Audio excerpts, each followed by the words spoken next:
The one word that you have to start with and really use a dictionary to translate is the word opportunity, which translates in the language of the Venus people into risk. Opportunity translates into risk. You talk about opportunity and they hear risk. The reason that they hear risk is that they don't like risk. Investors are really people that don't like risk. They like to protect the babies. When they part with their money, it's already a big, big decision. And they don't like risks.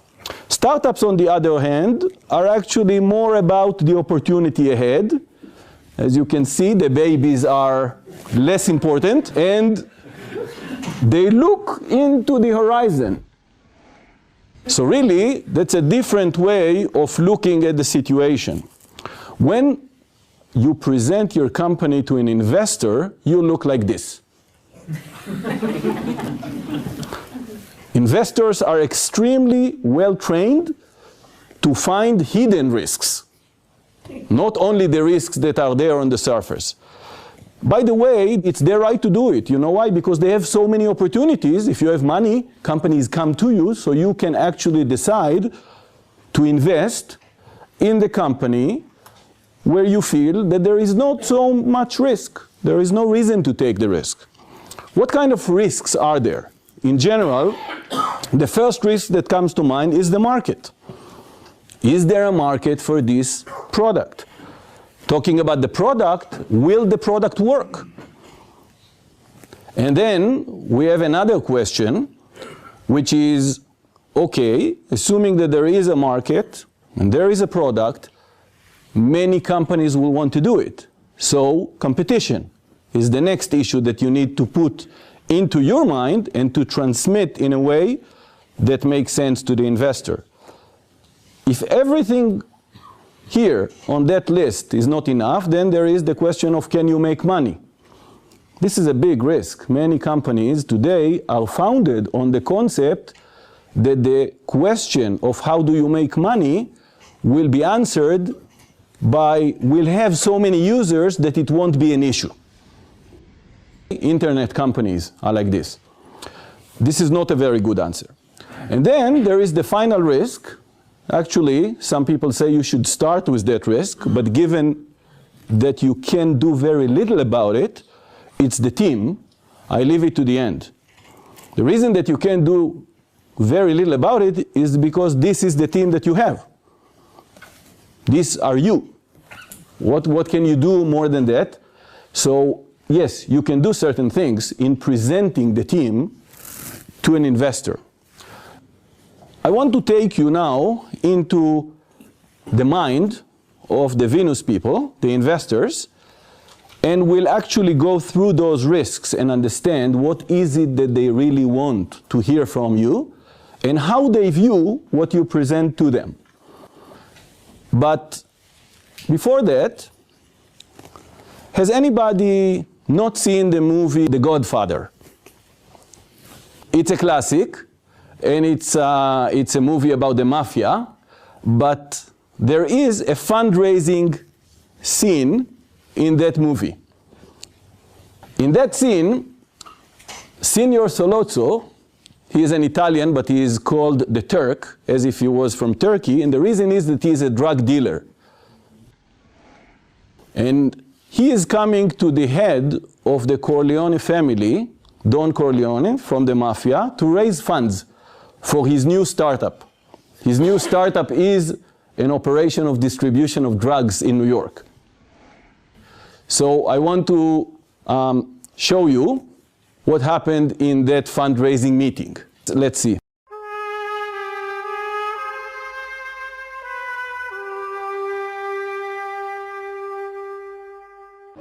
There, Don Corleone. I need a man who has powerful friends. I need $1 million in cash. I need, Don Corleone, those politicians that you carry in your pocket, like so many nickels and dimes. What is the interest for my family? 30%. In the first year, your end should be $3-4 million. And then it would go up. So I received 30% for finance, political influence, and legal protection. That's what you're telling me. That's right. Why do you come to me? Why do I deserve this generosity? Why do I deserve this generosity? Now, think about the opportunity that was presented. You will not be able to present such an opportunity to your investors. $1 million turns into $4 million in 1 year, with 30% profit sharing afterwards. That's a very good opportunity. But it seems that somehow Mr. Solozzo is not getting it. He is not on the right track. We'll see how the meeting ended and what was the response in the end. But before that, let's start this journey into the mind of an investor, starting with the first risk, which is there a market? Is there a market? Now, this is a simple question, and most startups respond to that. What do you mean, is there a market? Of course there is a market. Why are we here? We're here because we've built this great product, because there is a market, right? But the Venus people are very stubborn. They dig and dig and dig and dig into the question, is there a market? The fact that you are there in front of them with all your excitement and the fact that you left your jobs and you are gambling your life on that product means nothing to them. They are not convinced that there is a market. Now, the reason that they are so concerned about this risk is that they know that a company without a market is going nowhere. And you can bring, and you can assemble a great team of people, experienced, a tiger team, the dream team, and they can go and build a very, very good product, a very sophisticated product. But if there is no market, it's going to end after a lot of work and a lot of suffering. It's going to end like this. Astronauts from NASA, a great team, in a survival game. They are going to spend all the money in search for customers that do not exist. This is what is going to happen. Now, this is the law of the market. A bad market wins against a good team. The market is more powerful as a force than anything. It's more powerful than the team, it's more powerful than the product. This is the ultimate risk. If there is no market, 99% of the time, the company will fail. However, when there is a market, something interesting happens. When there is a market, even good teams, but not maybe the best teams, with a good enough product, maybe not the best product, can be successful. And the reason is this is like surfing on waves. When there are waves, you can surf.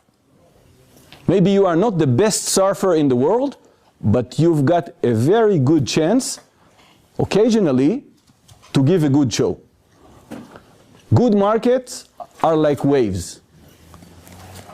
Now, you may be the world champion competing with an amateur, but if there are no waves, you are not going to be very successful. You cannot surf without waves. So when you start your presentation to an investor, the first thing that you need to do is to talk about a wave. Startup companies tend, especially internet companies, tend to confuse the word market with the word people.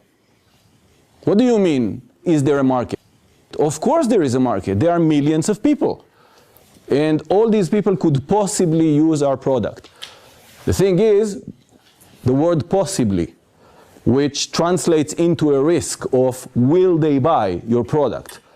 Until you've proven to me that people will actually buy your product, I don't know that there is a market. I just know that there are all these people. Now, do you think that this is something that will not happen in reality, because most companies understand that? I'll show you in a minute some products that you will be surprised that ever got created based on that idea. But to an investor, when you present your company, don't be surprised if really what they think about your business plan, given that you haven't proved to them that there is a market, is that you are kind of building it on the concept of we'll build it and they will come. Are going to stand in the corner with your product hoping that some people will come. That's the business plan of the startup. Humiliating a little bit to think about your company like this, but if you are really looking at the way that you are presenting yourself and how much energy and time have you invested in really proving that there is a market, you start to see that this is not a simple question to answer. Here are some products that are waiting for the market to come. This is a product for the busy executive. It's called iArm. If you are so busy that you have to talk on the phone, drink your coffee, but you still have to look and read on the iPad, this hand mount is for you. It's a very sophisticated product. You can also attach remote controls, dinner plates. There are all kinds of plugins. And you can buy it in this box, fancy box. Anybody wants to buy? What about this one? Anybody recognizes this product? This is called Newton. It's a product from Apple that was introduced over 10 years ago. It was a total failure. Anybody knows what is the name of this product today? iPhone. iPad. iPad. That was a timing issue. The market was not there, not because conceptually there is no market, but then there was no market. Today there is a market, a huge market. It's true that the product has evolved and the technology has evolved to make that market possible, but there was no market. Even a company like Apple has failed. Here is another product, maybe some people here will consider if they like it.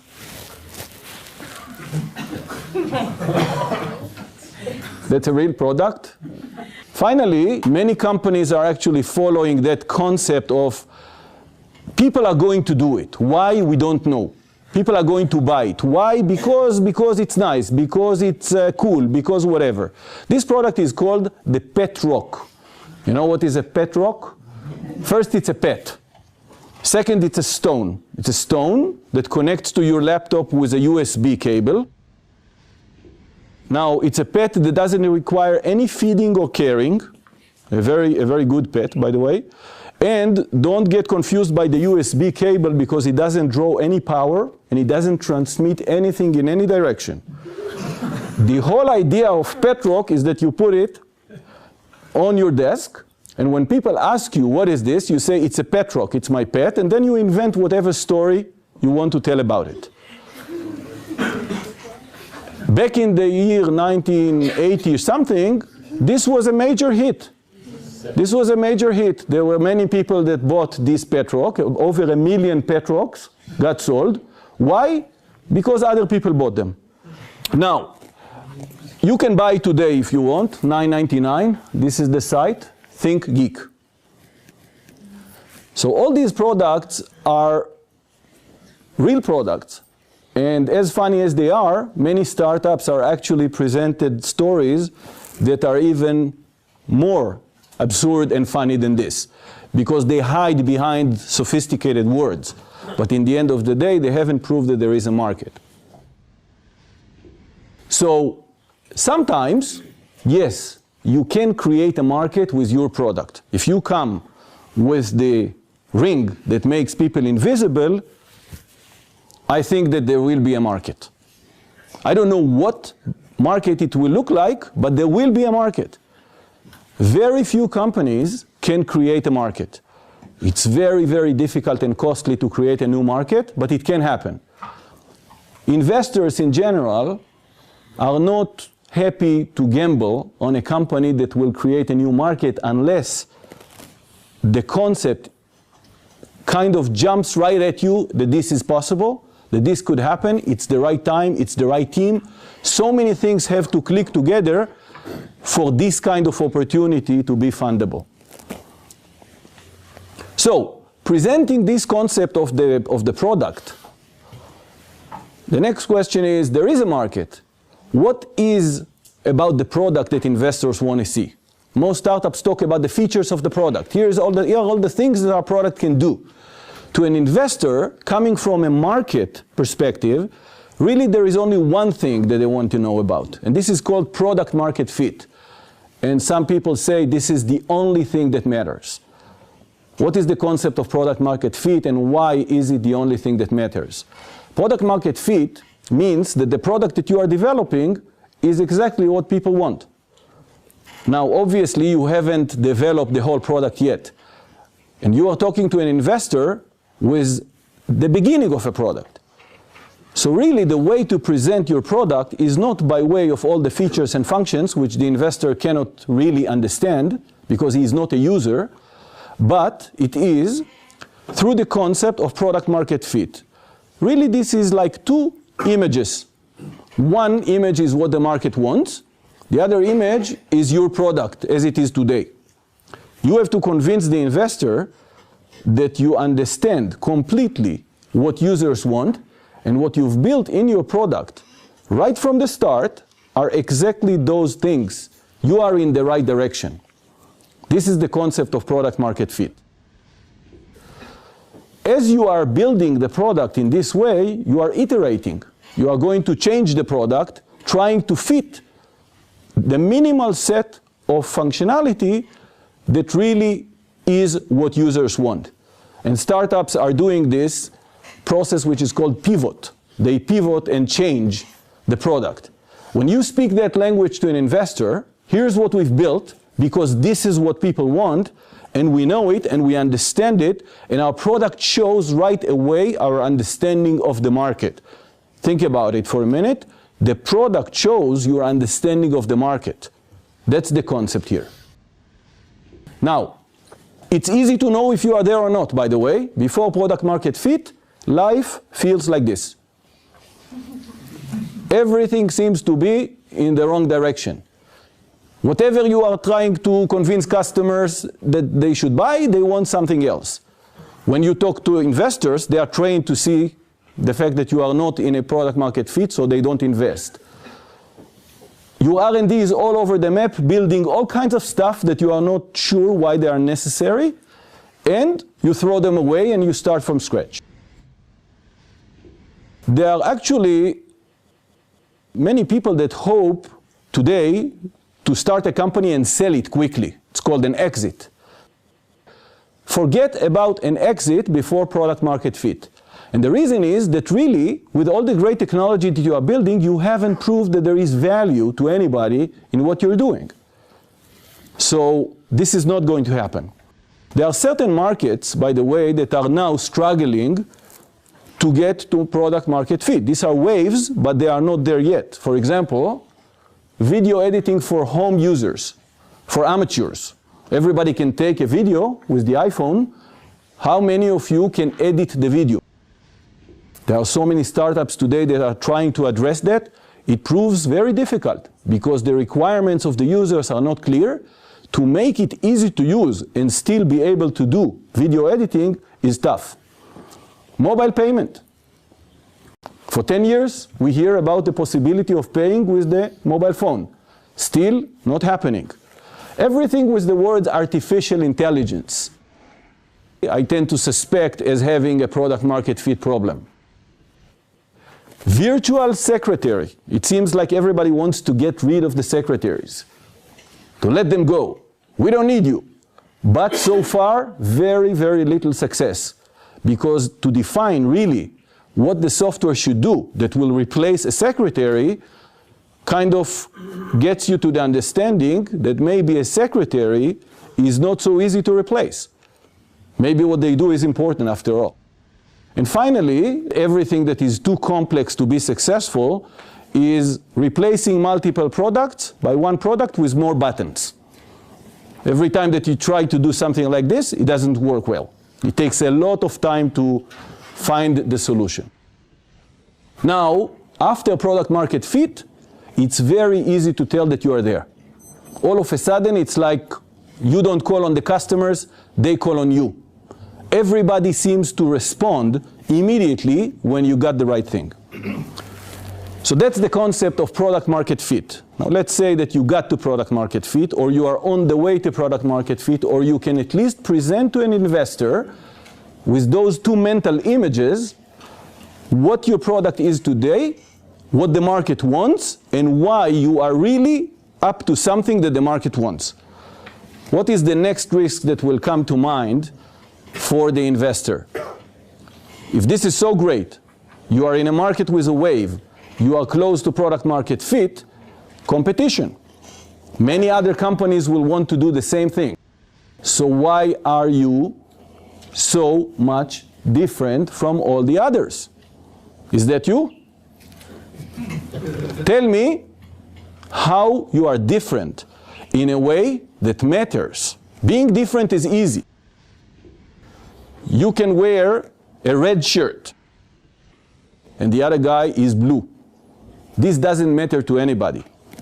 You have to be different in a way that matters to the customer. Now, I want to tell you that if you don't do that, it's as simple as that. Either you differentiate or you die. It's the law of nature. There is nothing in between. You don't differentiate, it's a matter of time until you die. Now, how do you differentiate? And especially, how do you differentiate in a way that an investor will understand your differentiation?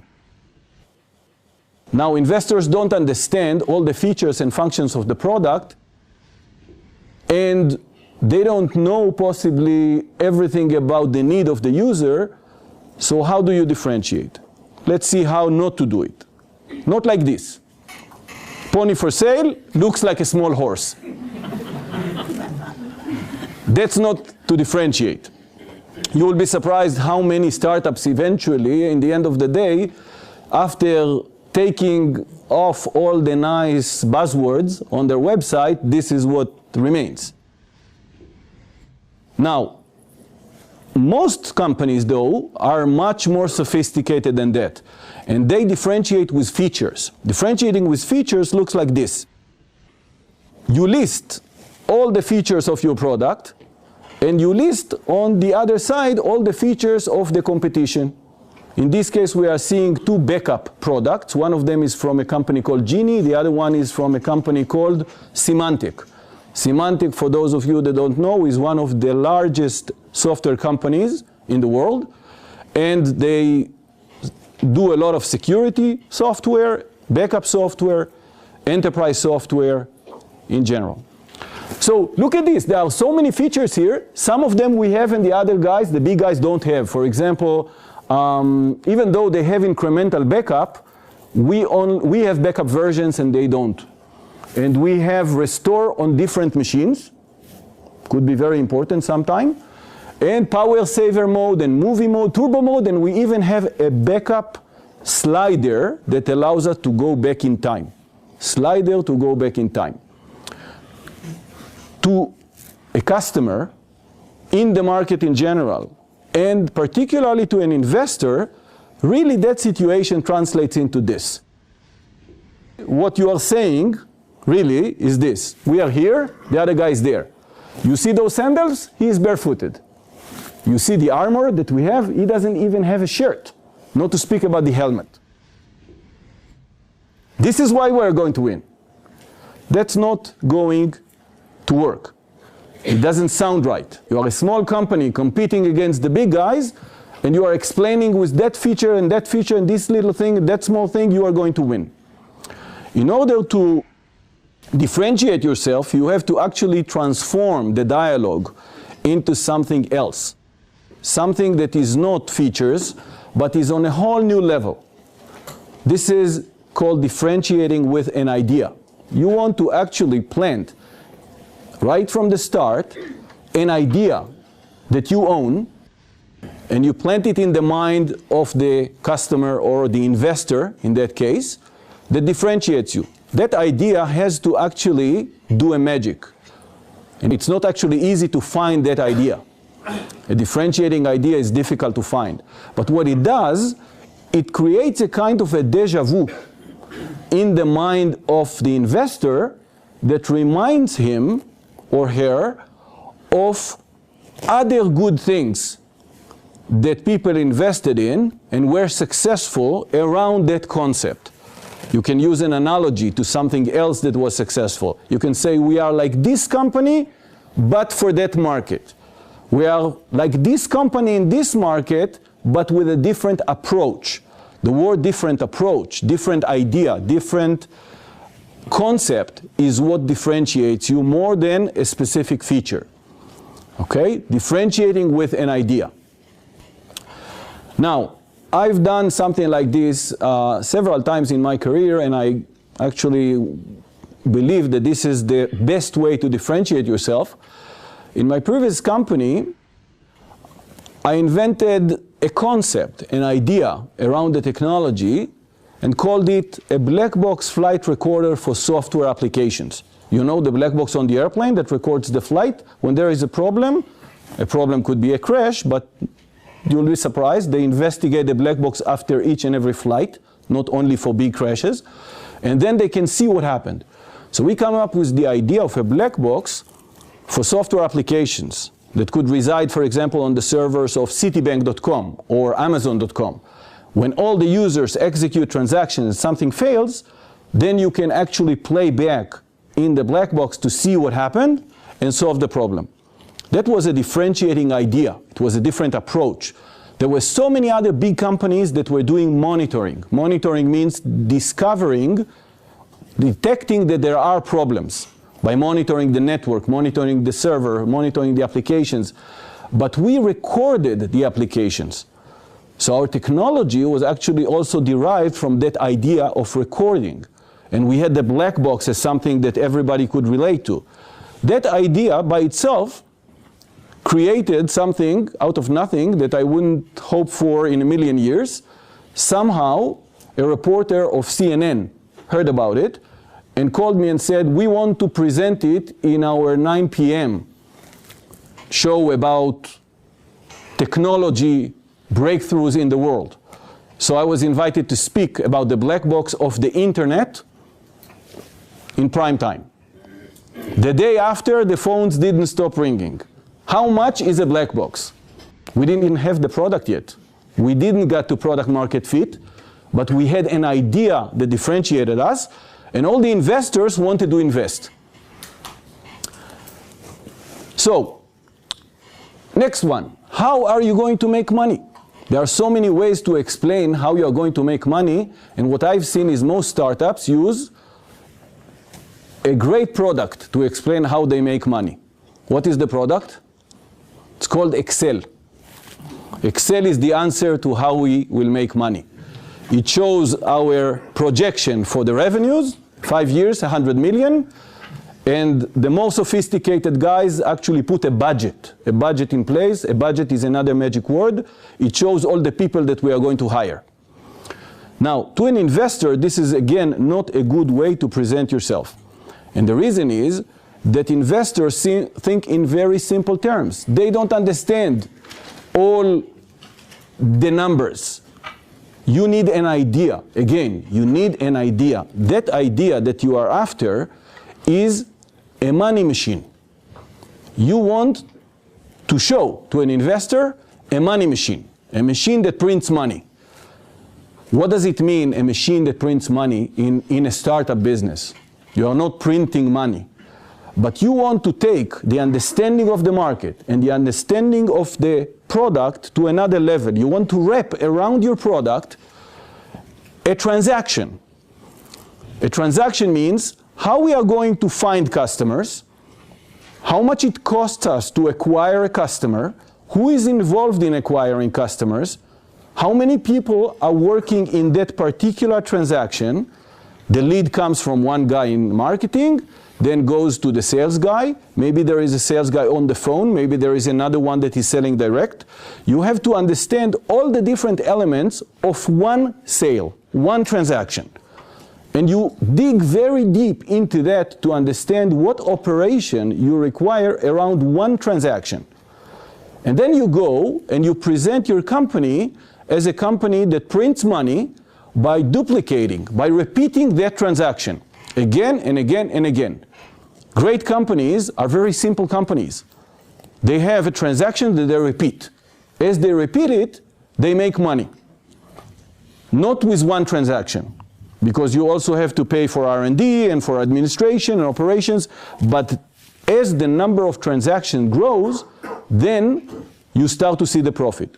So this is a tool, another idea of how to communicate the business plan of the company, and then the word budget translates into another word. Here is the operation that I will need to execute that transaction. And as I grow my company, I hire more people because I execute more of these transactions. It's a different way to present yourself. Coming to the last one, can the team execute? You are in front of the investor. You are who you are. Do you know what runs in the investor's mind when they see you? They view the team in front of them, unless you are a very famous entrepreneur that already raised money, sold companies, investors made a lot of money investing in you. This is who you are. You are behind a mask. Nobody knows anything about you. Now, investors, in general, don't want to invest in people that they know nothing about.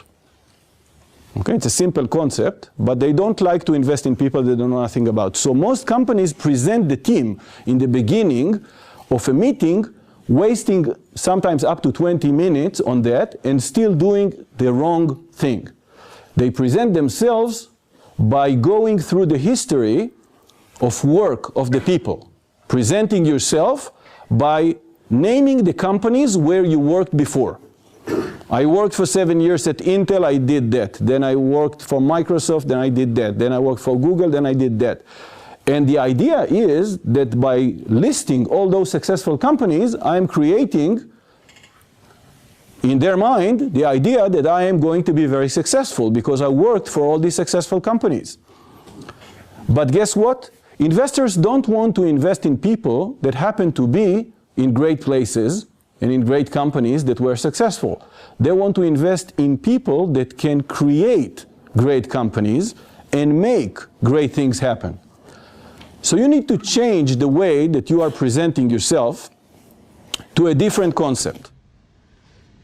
You have to speak about your qualifications, about your skills, about what can you do, and be focused on one thing, which is on their mind. They want to invest in a team that is not just a good team. The team has to be with the skills that are relevant to the business that you are trying to build. If a guy is a journalist that was working in the fashion industry for 10 years in Milan, and the other founder is a mobile applications developer that worked developing applications for social networks for the last 7 years, this team is credible to start a business that is a social network for the fashion industry. But if we are two guys that were developing chips for the last 7 years, we are not. Even though we worked for Intel and we were great and we are very smart and we know how to produce the greatest software, we have nothing to do with that area. So as you present yourself, you need to present yourself like this resume of Captain Hook. This is a different way of presenting yourself. Now this guy is probably debatable as a CEO. He has the pros and cons like everybody else. But his skills are pirate ship captaining, map reading and plotting. He was a captain. He knows how to fight with a sword. By the way, he has one weakness. For those of you that can read quickly, he is afraid of crocodiles. But he has a good reason. He lost one of his hands to a crocodile. Now, the way to present yourself is through your skills and mapping those skills to the business that you are trying to create. And by the way, don't ever start a business where your skills are not relevant to what you are trying to build. I see actually many people that are engineers that had background in whatever discipline in engineering. They are trying to create things for the fashion industry or for the food industry or in retail for maybe 16 years old, and all kinds of things that have nothing to do with their skills. So at that point you are probably wondering what happened with Mr. Sollozzo that was trying to raise his money from Don Corleone. Let's see what happened to him. I said that I would see because I heard that you were a serious man, to be treated with respect.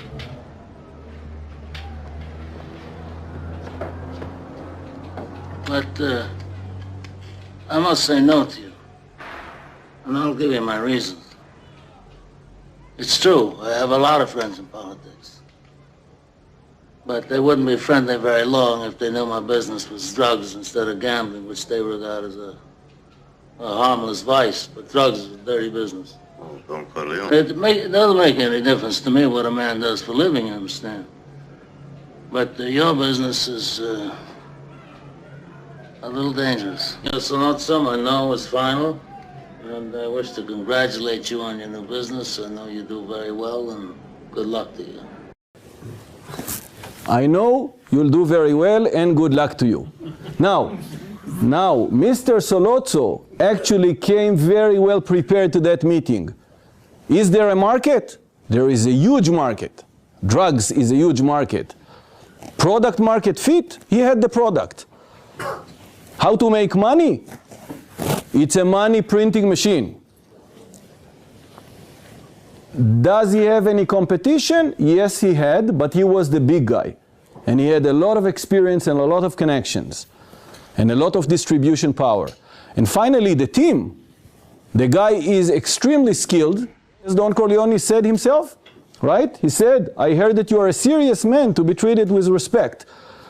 So, why didn't he close the deal? What was he missing? All of the 5 risks were covered. The thing is that there is one additional risk that investors never tell you about, but it is one of the most important. And actually the Don said it in one word: friends. Friends. The deal that he was supposed to agree to was a deal where he would lose his friends. Now, friends is a word in the investors' world, a very important word. They like to invest with friends. They like to be respected for their investments. They like to invest in things that they believe that others will invest later on for a higher price. They want to be right, and they are willing to share it with other people. But what any and every investor doesn't want to do is to be wrong, which is a big risk in investments, in startups, but not only wrong, but also alone. Wrong and alone. So when you are presenting to an investor the words "just for you," this is just for you, nobody else will invest, you are doing the wrong thing. They want to invest with other people, even if they will get only 1/2. That's a fundamental risk that they don't want to take, to invest alone. Wrong and alone is a big, big, big risk. So we are ready to summarize. And actually, here's the